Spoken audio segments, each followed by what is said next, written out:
Good evening, guys. Today's the topic kinematics, day 13. The motion of a robot arm without considering the force and movement. Mean that the kinematics is in a particular thing which we use that the every type of robots and every type of machineries in nowadays. The without the kinematics we cannot do any type of the motion planning or else in the project planning.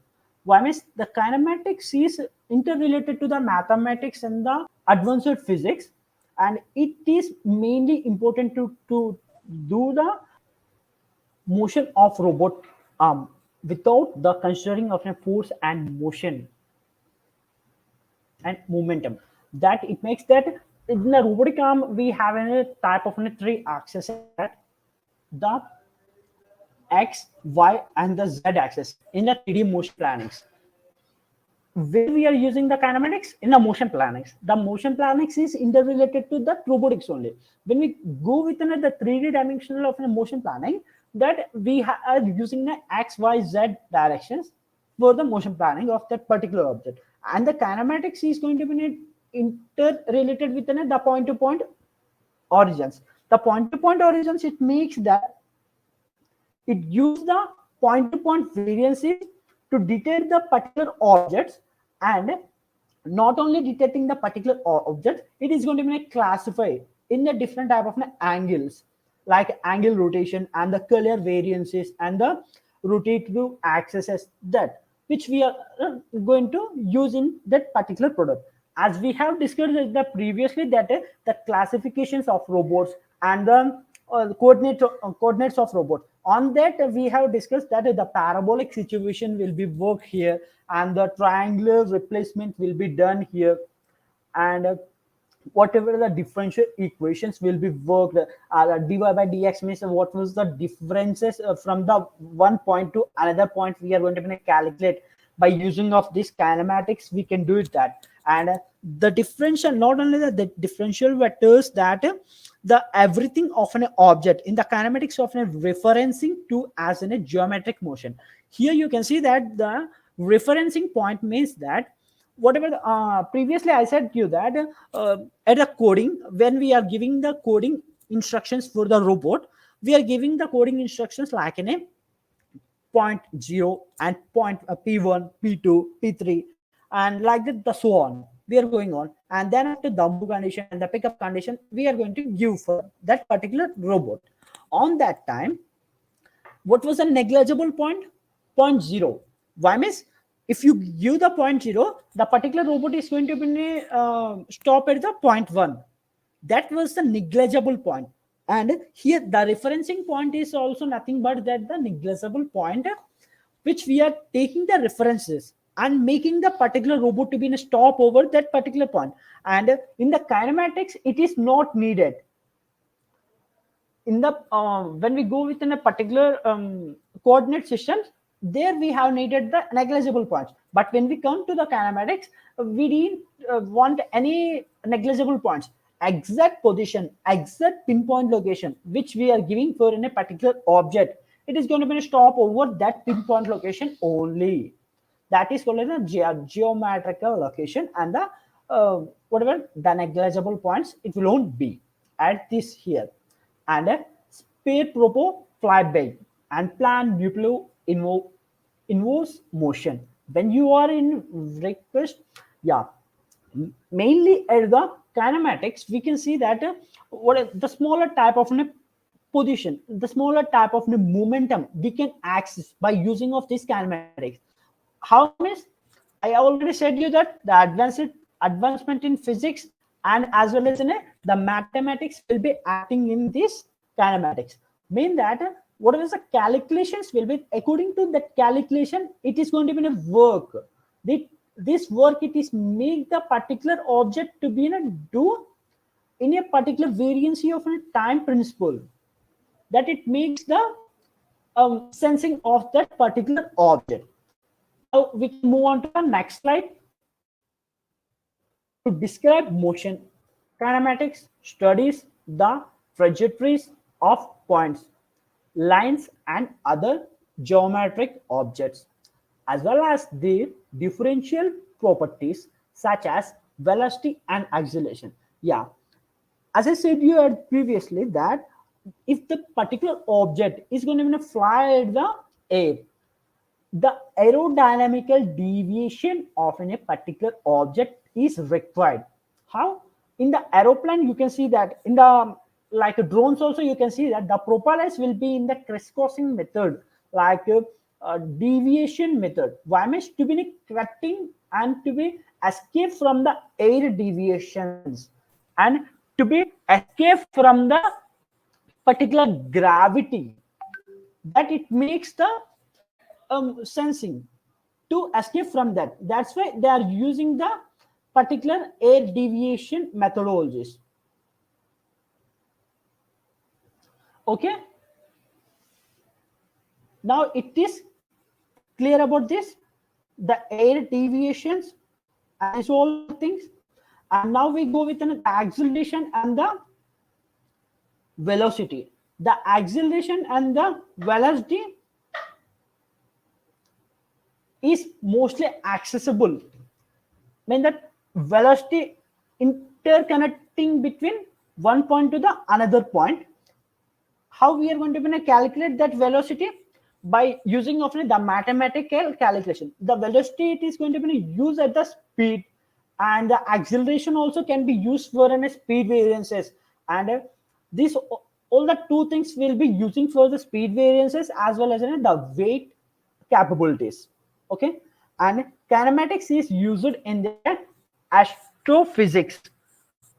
Astrophysics is nothing but that what was the astrology which will be saying by using of the particular um, the particular objects at a particular place, mean that the point to point variances of an object which the around the our globe, what was the mass system and what was the planets it is going to be rotate, that a particular axis can be calculated. How it can be calculated? By using of a particular mathematics, that is called as the astrophysics, and describe the motion of a, yeah, here you can see that it describes the motion of celestial bodies and the systems.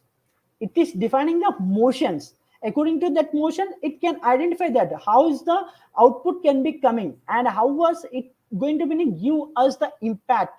According to that, they are going to say the astrophysics. And mechanical engineering, robotic and biometrics. The mechanical engineering is a main part to be do the kinematics. Why means the mechanical structural designing and the axis rotation of that. By using of this mechanical engineering, we can make that kinematic with the robot to be lifting from one place to the another place by using of the simple type of methodologies. And here we are going to use the different type of links, different type of joints for making that the plenty lifting methodologies. Okay, robotics and biomechanics. The robotics and biomechanics is that the robotics can be used for the like a hardware part, and this hardware part is going to be integrated with biomechanics. Biomechanics is nothing but that the smaller amount of robots which we are sending into our body and making the different type of operations. The kinematics is nothing but the smaller amount of robot which we are accessing in particular task and particular variances. Nowadays we can see that in the medical field it is more implemented. The kinematics has much more implemented by using of the operation systems, that the blade cutting system and the sucking technology of the structured blade, and to be need to make the repairing like muzzle repairing technology, and not only the stitching technologies. These all the things nowadays it is going to be help it at the biomechanics, and describe the motion of a system and composed joint parts. It makes the much more efficiency of a parts of a kinematics. These are all the brief introduction and the brief thing about the kinematics. Now we can move on to the next slide, and now you can see that what was the about kinematics, how was the acceleration and the velocity, how it will be adds on the kinematics. Now you can see in this video the clear vision. At the next video you can see on kinematics of a particle trajectory. Kinematics equations can be used at the calculation. How was the kinematic calculations will be according to the robot, and how is the kinematic calculations will be used at the robot? How was the point-to-point variances will be, and what was the interdeviations of a kinematics robot? Here you can see that A is equal to dv by dt, and the mass density it is going to be at for this dv by dt at the A condition. And here you can see the routing of an angular routing, it is going to be attached with the mass density, and here the mass it is going to be at within the angle routing, the r plus dr. The direction also it is going to be at the angle routing, it is also going to add, then the angle routing it is going to be at, and the direction it is going to be at. Here r plus dr, and dr is equal to, here the total mass of inner density it will be v is equal to dr by dt, and whatever the angle rotation of an deviation it will be, and uh, what was the particular deviation, particular angle rotation of a particular object, the particular mass it is called as dt, like v is equal to dr by dt. Here we can see. And kinematics is in a particular trajectory. How was the trajectory action will be, and how was a parabolic action will be? Here you have seen that the trajectory action, how it is going to be execute and how it is going to be work on. Kinematic equations can be used to calculate the trajectory or particles or objects. The physical equation relevant to the motion of any particles include mass m and position r and velocity v, acceleration a. You all know about that, what was the representation of any particular things, that mass can be represented by the m, position can be represented by the r, and velocity can be represented by v, and acceleration is a. And according to this representation, how it is going to be work, you have seen here.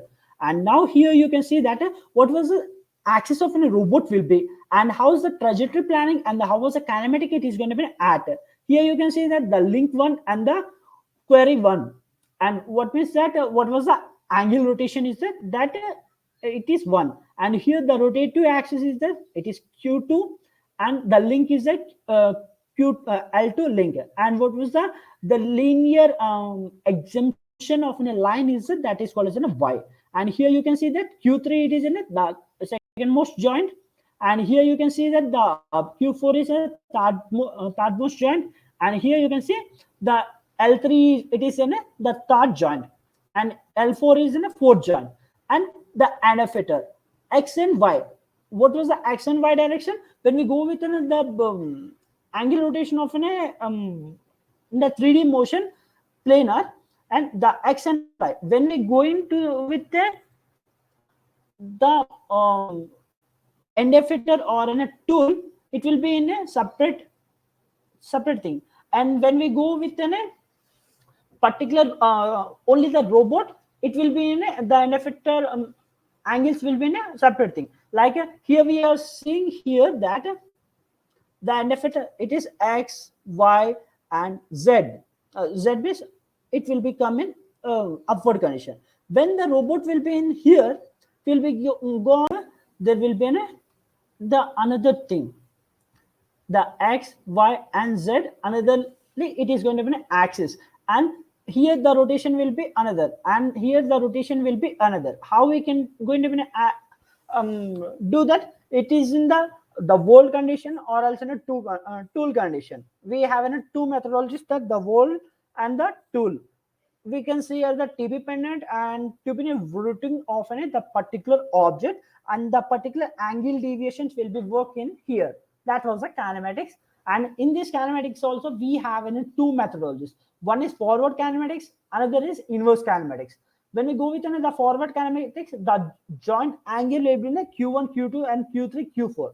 When we come at the inverse kinematics, that the whatever the angle rotation, I mean that the forward kinematics and the inverse kinematics, it is also in acting with the end effector angle rotation, and the angle rotation of the particular robot it will be acting, and end effector pose x, y, and theta. X, y, and theta, it is nothing but that theta is nothing but that the z, or else the angle rotation of the particular object, it is meaning of the theta. And now we can see the clear view about the robotics, clear view about the kinematics, how it is going to be work, and what was the main role about the acceleration and the velocity of a robot. Scalars and vector quantities. Scalar and vector quantities, I wanted to start with them at the beginning of physics because sometimes we get to vectors and people get confused and don't understand where did they come from. And so we have quantities that we measure in science, especially in physics, and we give numbers and units to those, but they come in two different types, and those are scalar and vector. To kind of talk about the difference between the two, a scalar quantity is going to be a quantity where we just measure the magnitude. And so an example of a scalar quantity could be speed. So when you measure the speed of something, and I say, how fast does your car go? You might say that my car goes 109 miles per hour. Or if you're a physics teacher, you might say that my bike goes, I don't know, like 9.6 meters per second. And so this is going to be speed. And the reason it's a scalar quantity is it simply gives me a magnitude, how fast. How far, how big, how quick, all those things are scalar quantities. What's missing from a scalar quantity is direction. And so vector quantities are going to tell you the not only the magnitude, but they're also going to tell you what direction that magnitude is in. So let me use a different color maybe. Example of a vector quantity would be velocity. And so in science, it's really important that we make this distinction between speed and velocity. Speed is just how fast something is going, but velocity is also going to contain the direction. In other words, I could say that my bike is going 9.08 meters per second west. Or I could say this pen is being thrown with an initial velocity of 2.8 meters per second up, or in the positive. And so once we add direction to a quantity, now we have a vector. Now you might think to yourself, that's kind of nitpicky. Why do we care what direction that we're flowing in? And I have a demonstration that'll kind of show you the importance of that. But a good example would be acceleration. And so what is acceleration? Acceleration is simply change in velocity over time. And so acceleration is going to be the change in velocity over time. And so I could ask you a question like this.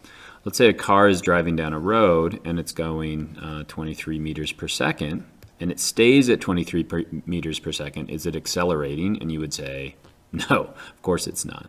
Let's say it goes around a corner, and during that movement around the corner, it stays at 23 miles per hour. Well, what would happen to the scalar quantity of speed around a corner? It would still be 23 meters per second. And so if you're using scalar quantities, we'd have to say that it's not accelerating. But since velocity is a vector, if you're going 23 miles an hour and you go around a corner, are you accelerating? Yeah, because you're not changing the magnitude of your speed, but you're clearly changing the direction. And so a change in velocity is going to be acceleration. And so you are accelerating when you go around a corner. And so that'd be an example of why in physics, I'm not trying to be nitpicky, I'm just saying that you have to understand the difference between a scalar quantity, and then which is just magnitude, and a vector, which is magnitude and direction. There's a review at the end of this video, and so I'll have you go through a bunch of these, and so we'll identify a number of them. But for now, I wanted to give you a little demonstration to show you the importance of scalar and vector quantities. And so what I have here is a 1,000 gram weight, or 1 kilogram weight, and it's suspended from a scale, and I don't know if you can read that on there, but the scale measures the number of grams. And so if this is 1,000 grams, and this measures the number of grams, and it's scaled right, it should say, and it does, about 1,000 grams is the weight of this. Now, a question I could ask you is this. Let's say I bring another scale, and so I'm going to attach another scale to it. And so if we had one mass that had a mass of 1,000 grams, and now I have two scales that are bearing the weight of that, and I lift them directly up, what should each of the scales read?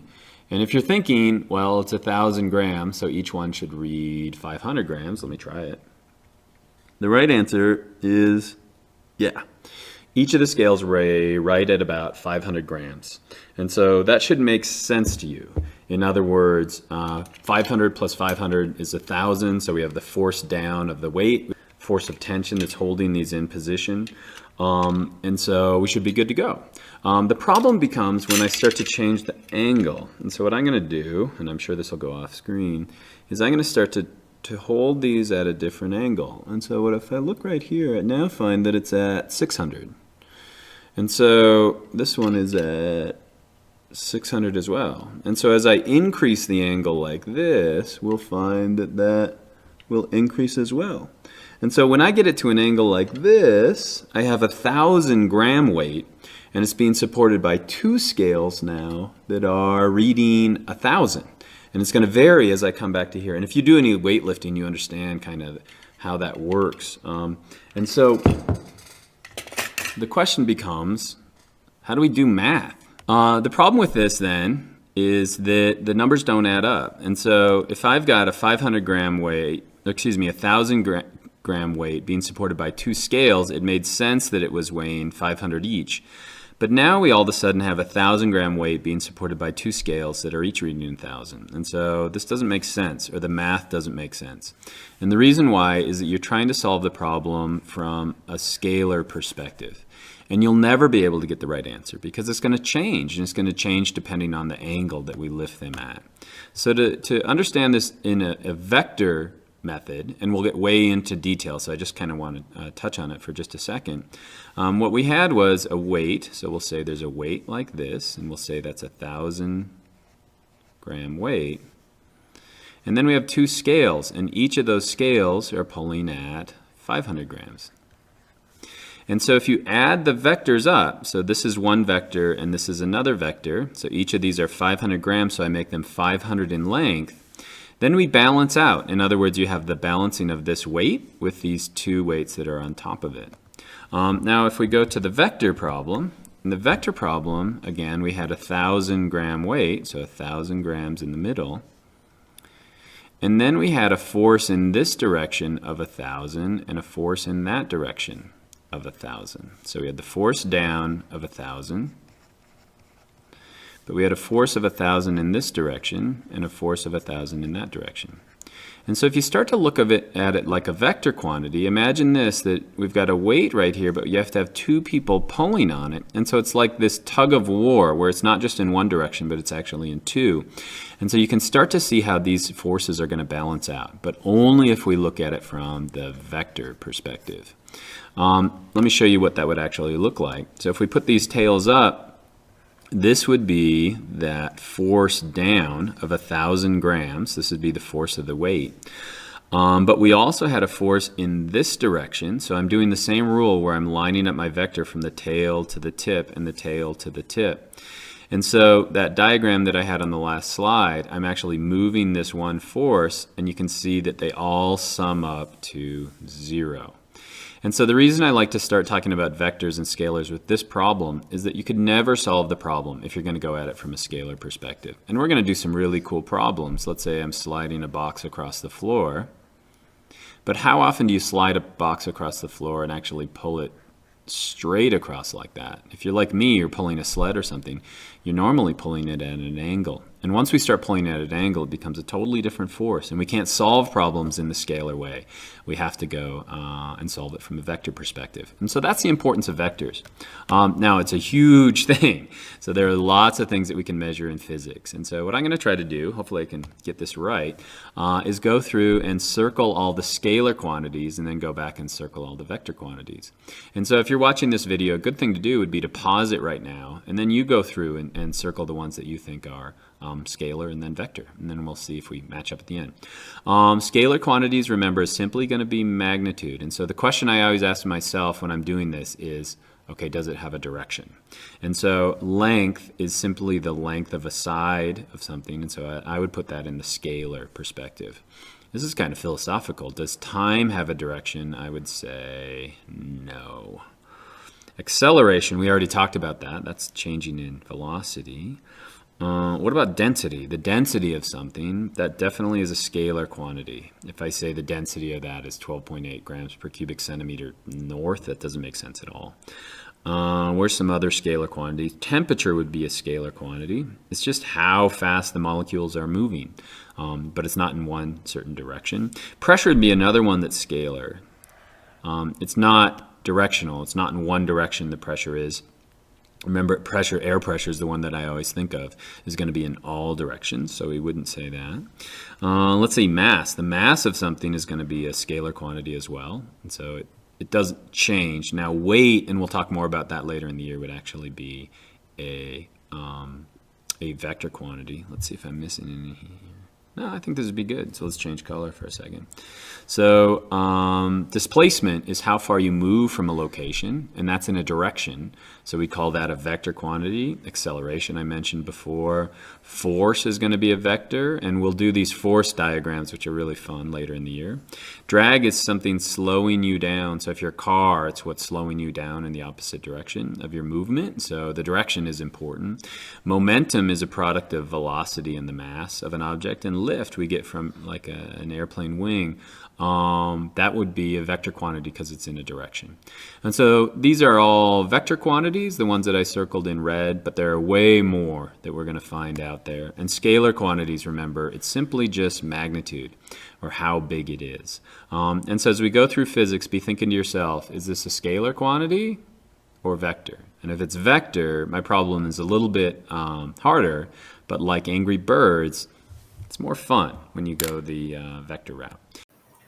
Yeah, guys, you have learned about the whatever the scalar and the vector and how it is going to be execute and how it will be worked at the particular axis and the acceleration and the velocity, how it is going to be execute. You have learned. Okay, and now you're going to be learn about the particular dynamics. Now you have completed the kinematics, and this is about the dynamics. The dynamics is nothing but that the robot dynamics studies that relation between the robot motion and the force and the momentum acting on the robot. How was the dynamics? It is called the kinematics. It is in the point-to-point variances, but in the dynamics, it uses the angle rotation and the angle momentum according to the working principle of an object. And how it is the angular momentum will be, here we can go, we are going to find out that the theta 1 and the tau 1 and how it is going to be work, mean that the angle from one point to the another point is in a link 1. It is an link 1 and this is the link 2. And what was the axis it is going to be at? This is in the exemptionary line, mean that whatever the link is there, if we keep the link in a straight line, it is an exemptionary, but the angle rotation is the theta 1 is there. What was the angle is that we have to find out according to this. And here also, what is the axis rotation will be from right to left and top to bottom, or if we think that according to our working principles. Here we can see that what was the axis, what was it is rotating in the 360 degrees or else in a 180 degrees or 90 degrees. We have to see according to this. Okay, now we got it about the dynamics also. Now you can see clearly what was the different type of dynamics will be and how it is going to be at and how we are going to define that particular dynamics here. The rotation about a fixed axis, the velocity v can be determined for the crosses product of omega and the rp. Here rp is the vector from any point on the axis of rotation to p. Here we can see that how was the principle we are going to define in a particular object. This was the particular object, and what was the angle rotation and what was the linear regression it is going to be work here, and angle axis how it is going to work, and the exemptionary lines. If the particular work you're going to give pressure to this particular point and how it is going to deviate, and that deviation point how it is going to be represented in a particular angle axis. Here you have been seen. Then how it is going to be say in the mathematical representation, v is equal to omega x, rp is equal to omega into r. This was a mathematical representation when you are going to do the rotation about a fixed axis. This is the point is fixed. In this fixed axis, how is the rotation is going to be give? You are giving the pressure over at the middle part.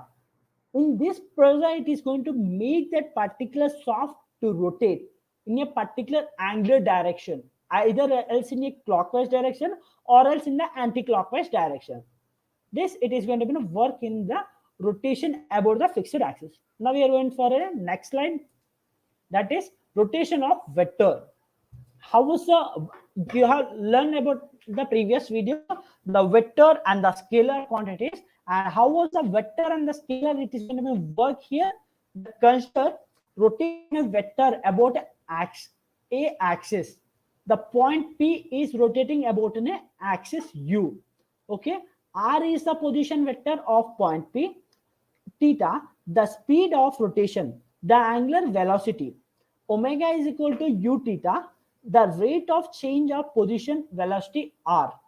Okay, omega it is going to define the whole the point of an object, and this whole the point of an object can be determined within the U and T. What was the angular directions will be? Here you can see that the X, Y, and Z direction has been added. And what is this? All the things here you are seeing in the different type of an axis, in different type of an rotation. Here you can see that it is not in the particular rotation only. It is giving the different type of deviations for the particular rotation. That deviation it and that comes within the U of theta. Theta means you have to find that what was the deviation. It is going to be working over here. Okay. The rate of change of position vector R is equal to d by d tr is equal to omega r. This was the mathematical representation to be work with the rotation of a vector. The d by dtt r is equal to omega r. This was the mathematical representation for the rotation of vector. Now we are going to learn about this robot sensing. The dynamics, what you have learned, kinematics and the dynamics has been learned. And here we have the robot sensing. The dynamics and the kinematics, it is working to be in the object variance in the object working principles. But here at the robot sensing, we are getting that what was the sensors we are using in a particular robot and how it is going to be execute. The robot sensing is in a robotics science intended to give robot sensing capabilities so that robots are more human-like. The robot sensing mainly gives robots the ability to see, touch, hear, and move, and uses algorithms that require environmental feedbacks. Yeah, the why we are using the sensors to give us a feedback, to give us a data, to collect that particular data for making the particular references. And here you can see that what was the interconnected with between the sensors and the particular gesture. It is called as a microcontroller. The microcontroller can control the any type of a device, and the signal transmission can be done for each and every particular sensor. Now here you can see that the servo will be executed while the robot is going to move. The movement of an axis and movement of a particular robot, it has to be work means the servos need to be at in the angle rotation to access it. Here the microphones and the ultrasound sensor and the akinetic vector sensors and the camera sensor, interference sensor, and the chemical sensors. By using of this is the robot that is called as the EV3 milestone robot.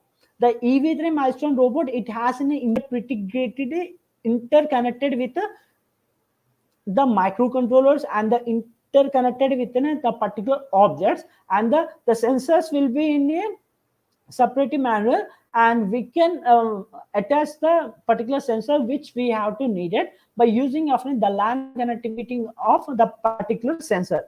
The outer coverage will be coming for this EV3 milestone robot sensors. Okay.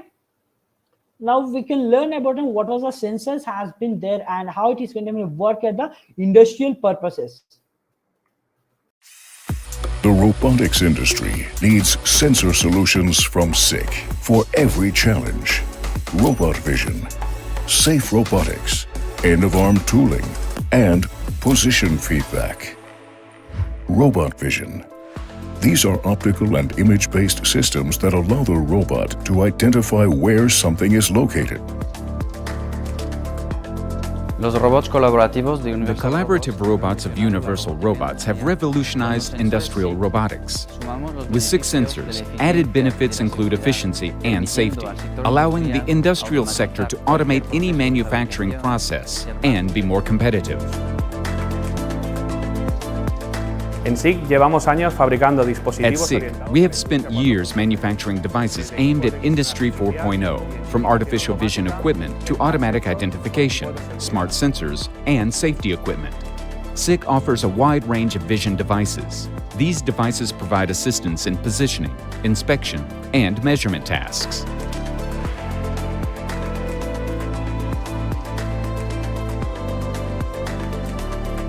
Six 3D sensors and Stoiblival track software open new dimensions,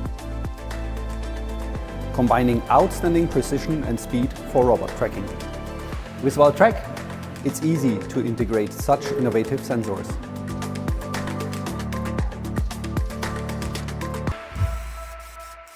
Safe robotics solutions ensure the safety of humans.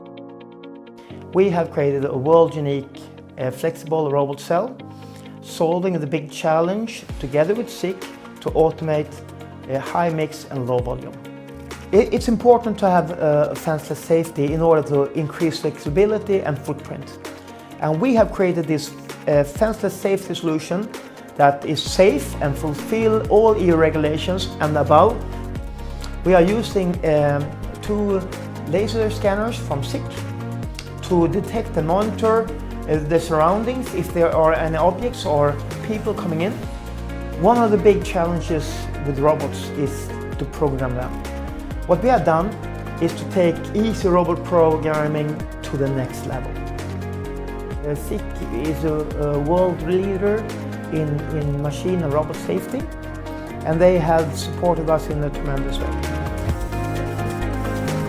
End-of-arm tooling encompasses the sensor technology concerning the gripper. Also End-of-Arm Tooling befasst sich grundsätzlich. End-of-arm tooling basically has to do with the tools at the robot flange and the feed systems. And our contribution are the sensor solutions for end-of-arm tooling and the feed systems. We detect the objects which need to be gripped. We measure distances when the robot approaches the tools. We detect whether objects have been correctly gripped and whether they have been placed at the right position. We deliver gripper position data for adjustable grippers. We offer RFID technology for gripper change systems because it is important that the right tool is gripped by the robot in these cases. Unique tool detection is necessary for this purpose. We deliver C-slot magnetic cylinder sensors, everything for an adaptive gripper. Position feedback. Motor feedback systems deliver data on the speed, position, and status of the drives and build the foundation of sensors for all robot movements. Here im Hintergrund sehen Sie Here in the background, you see our current 5-kilo robot. It is used especially for pick-and-place applications and handling tasks. mit den Motor-Feedback-Systemen. With motor feedback systems from SICK, the position accuracy and repeatability required here are achieved. And the robots can also be used in the future for safe robotics applications.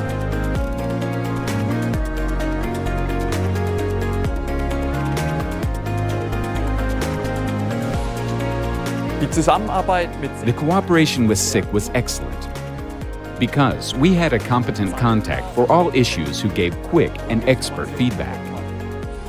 The future is here.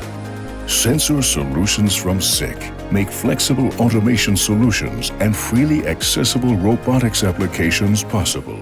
Yeah, guys, this was the robot vision and safety robots and end of arm tools and position feedback sensors. These are all the things you have learned about today, and this is all the things which will be working at the right now industry scenario, and it is going to be give the exact accurate process. Okay, thank you so much for today's class.